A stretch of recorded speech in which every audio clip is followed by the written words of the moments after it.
На Белсаце навіны коротка пра галоўнае распавяду я, Юлія Лабанова. Вітаю. Ігор Лосік і Андрей Кузнечык жывыя. Палітычных вязняў паказалі ў дзяржаўным тэлебачанні ў фільме пра радыё «Свабода». На відэа прапагандыст Андрей Козел размаўляе з палітзняволеным журналістам радыё «Свабода» Андрэем Кузнечыкам. Былыя палітычныя вязні пазналі месца здымкаў, гэта следчы ізалятар КДБ ў Менску. Анансавалі ў ОНТ і гутаркі з іншымі палітычнымі вязнямі, журналістамі радыё «Свабода» Ігорам Лосікам ды Ігорам Карнеем, а таксама грамадзянінам Беларусі і ЗША Юрыем Зянковічам. Андрэя Кузнечыка пакаралі 6 гадамі пазбаўлення волі, Ігора Лосіка 15, Ігора Карнея судзілі на 3 гады і 8 месяцаў, а Юрыя Зянковіча на 13,5 гадоў пазбаўлення волі.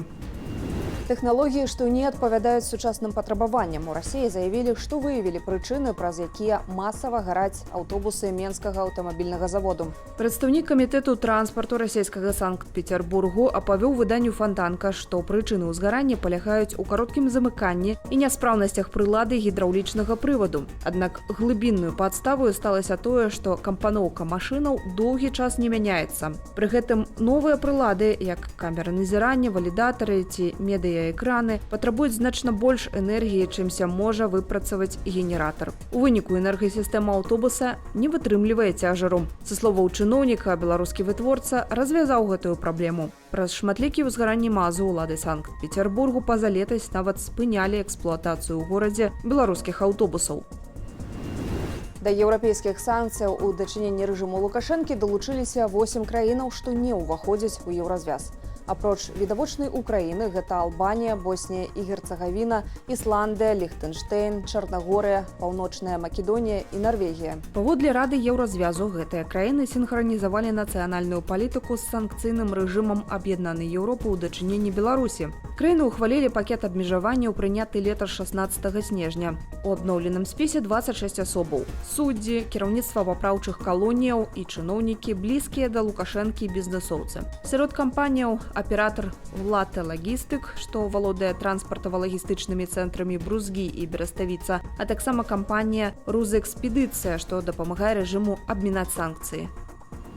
Прэзідэнт Украіны Владзімір Зеленскі прыбыў у Варшаву. Гэта першы візіт украінскага лідара ў Польшчу падчас старшынёўства гэтай краіны ў еўразвязе.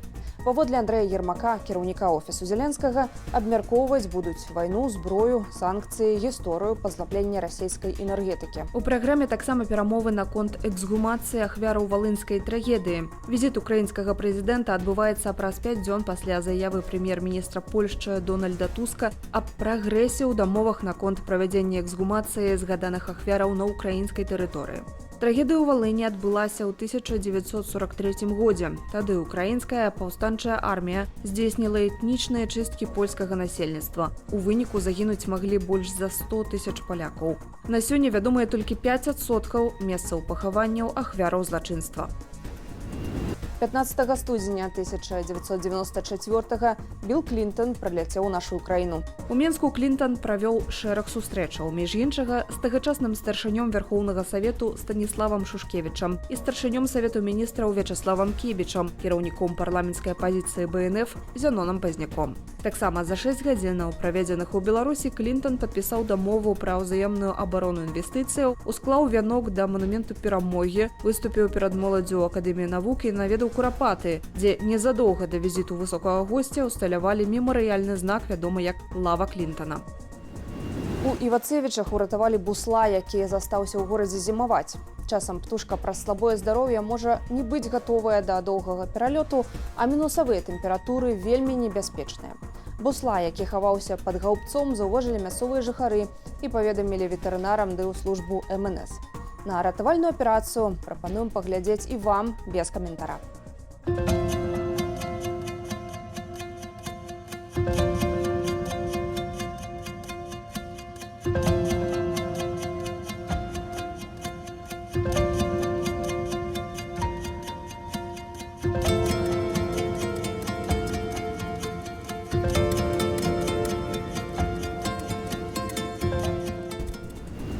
Гаспадарства, даведацца актуальныя навіны вы можаце і ў нашым тэлеграме. QR-код на вашых экранах.